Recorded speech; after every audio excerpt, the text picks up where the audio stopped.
અને હવે જોઈએ સમાચાર ગોપાલ ઇટાલિયાનો સરકારને પત્ર। દહેગામના પશુપાલકોને લઈ અને સરકારને પત્ર લખ્યો છે।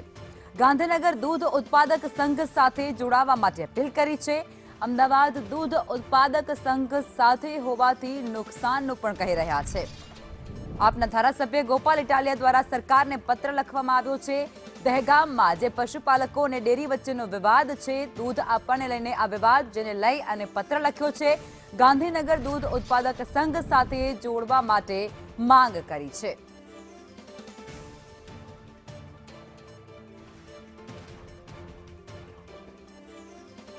તો આપના ધારાસભ્ય ગોપાલ ઇટાલિયા દ્વારા સરકારને પત્ર લખવામાં આવ્યો છે અને દહેગામમાં જે પશુપાલકો અને ડેરી વચ્ચેનો જે વિવાદ છે તેને લઈને તેઓએ સરકારને પત્ર લખ્યો છે અને માંગ કરી છે કે તેને ન્યાય આપવામાં આવે। આપના ધારાસભ્ય ગોપાલ ઇટાલિયા વિસાવદરથી ચૂંટાયા હતા અને તેમના દ્વારા ફરી એકવાર સરકારને પત્ર લખવામાં આવ્યો છે, માગણી કરવામાં આવી છે। દહેગામના પશુપાલકો માટે તેમના દ્વારા અવાજ ઉઠાવવામાં આવ્યો છે।